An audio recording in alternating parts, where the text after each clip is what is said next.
সুপ্রিয় শিক্ষার্থী বন্ধুরা, আসসালামু আলাইকুম ওয়া রাহমাতুল্লাহি ওয়া বারাকাতুহু। আমন্ত্রণ জানাই সিস্টেমেটিক অ্যান্ড কস্টিং এর ই-লার্নিং এপিসোডে। আজকের এপিসোডে আমরা আলোচনা করব যে কিভাবে একটি প্ল্যান থেকে এর ওয়ালের সেন্টার লেন্থ বের করতে হয় অথবা গ্রেড বিমের সেন্টার লেন্থ বের করতে হয়। তো এই হচ্ছে আমাদের একটি প্ল্যান। এই প্ল্যান থেকে আমরা এর সেন্টার লেন্থ বের করব। সেন্টার লেন্থ হচ্ছে যে একটি ওয়ালের সেন্টার থেকে অন্য ওয়ালের সেন্টার পর্যন্ত যে দূরত্ব। এইভাবে আমরা পুরো ওয়ালের যতখানি দৈর্ঘ্যের ওয়াল রয়েছে বা বিম রয়েছে, গ্রেড বিম রয়েছে, সবগুলোর দৈর্ঘ্য আমরা নির্ণয় করব ওয়ালের সেন্টার থেকে ওয়ালের সেন্টার পর্যন্ত।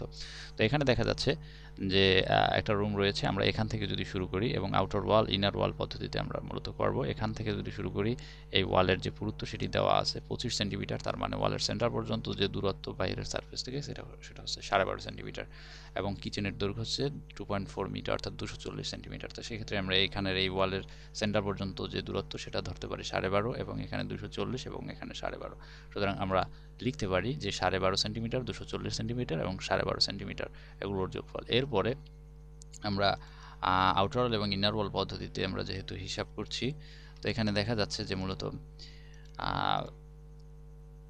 এই যে ওয়ালটুকু, ছোট্ট যে ওয়ালটুকু, এটা মূলত আউটার ওয়ালের ভিতরে পড়েছে। এটার দৈর্ঘ্য আমরা কিভাবে বের করব? আমরা দেখতে পাচ্ছি যে এখান থেকে এই পর্যন্ত যে দৈর্ঘ্য পাওয়া যাবে, এর থেকে যদি এখান থেকে এই পর্যন্ত যে দূরত্ব এটা মাইনাস দিই তাহলে এখানকার দূরত্বটা পাওয়া যাবে।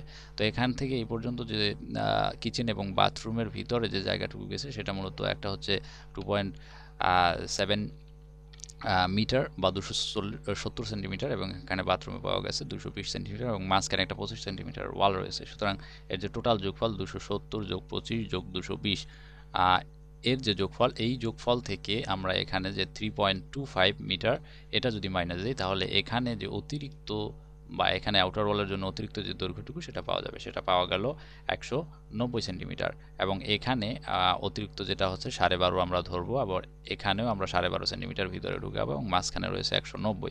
সুতরাং আমরা লিখতে পারি এটা লিখতে পারি যে 12.5 190 12.5। আচ্ছা, এরপরে আমরা এদিকে আসবো।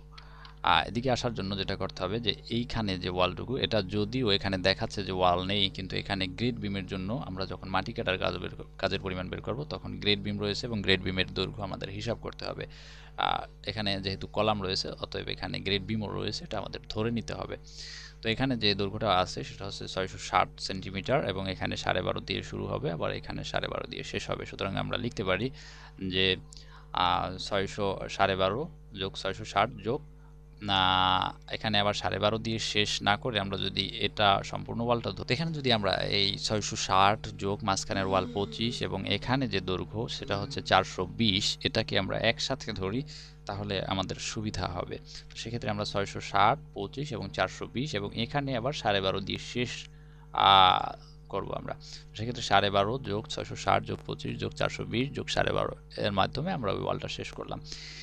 এরপরে আমরা এখানে যেটুকু আসবো সেটা নিব। আমরা এখানে 300 সেন্টিমিটার আছে এবং এখানে 12.5 দিয়ে শুরু হবে, আবার 12.5 দিয়ে শেষ হবে, এ পর্যন্ত আসবে। এরপরে আবার এইখানে যে অতিরিক্ত দৈর্ঘ্যটুকু সেটাকে আমরা বের করব। এটা বের করা একটু ঝামেলার কাজ, আমরা খুব সহজেই বের করার চেষ্টা করি। এখানে আমাদের জানি এই থেকে এই পর্যন্ত আমরা এখানে যে ছোট্ট ওয়ালটুকুর দৈর্ঘ্য যেভাবে বের করেছিলাম আমরা ওই একই পদ্ধতিতে বের করব। এখান থেকে ভিতর থেকে শুরু করে এই ওয়ালের ভিতর থেকে পর্যন্ত যে দূরত্ব, এটা থেকে যদি আমরা নিচে এই ওয়ালের ভিতর থেকে এই ওয়াল পর্যন্ত এতটুকু মাইনাস বা এর বাহির পর্যন্ত এই ওয়াল পর্যন্ত এতটুকু যদি মাইনাস দেই তাহলে আমাদের এখানকার যে দৈর্ঘ্য সেটা পাওয়া যাবে। আশা করি বুঝতে পেরেছো তোমরা।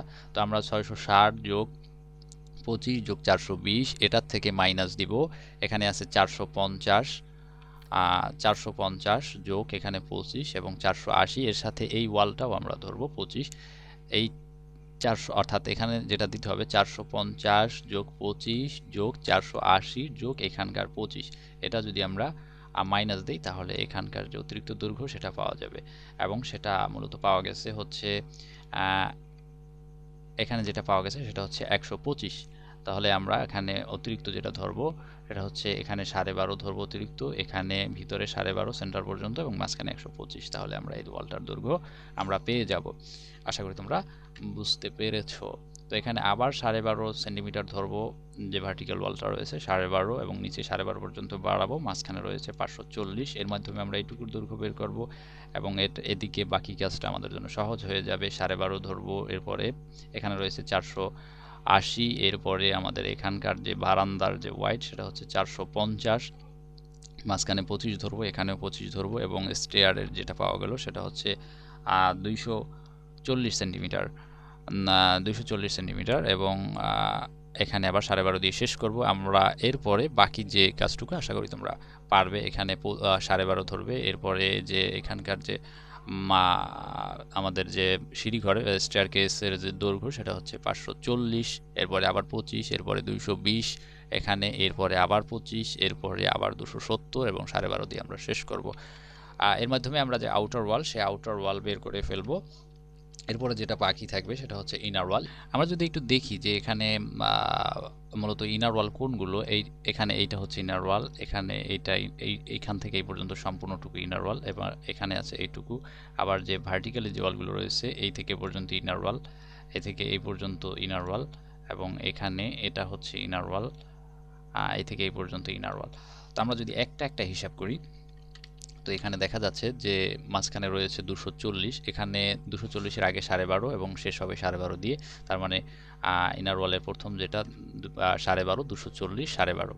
এরপরে আমরা নিচের দিকে আসব, এখান থেকে শুরু করব 12.5, 240, আবার এখানে সম্পূর্ণটুকু 25, এইখানে এই পর্যন্ত আসবে 450, এরপরে আবার 25, এরপরে এই থেকে এই পর্যন্ত আসবে 480, যেটা নিচে উল্লেখ রয়েছে 480 এবং এখানে আরও অতিরিক্ত 12.5। তাহলে আমরা এই যে ওয়ালটা, সেই ওয়ালটার দৈর্ঘ্য আমরা পেয়ে যাব। এখানে একই কাজ করা হয়েছে, দেখো 12.5, 240, 25, 450, 25, 480, 12.5, এর মাধ্যমে আমরা এই যে সম্পূর্ণ ওয়ালটা এর দৈর্ঘ্য পেলাম। এরপরে বাকি আছে যে আমাদের যে ডানে বামে যে ওয়ালগুলো, এর মধ্যে বাকি আছে শুধু এই ওয়ালটা, সেটা আমরা এখানে 12.5 ধরবো শুরুতে, এরপরে মাঝখানে 450 এবং এখানে 12.5 দিয়ে শেষ করব।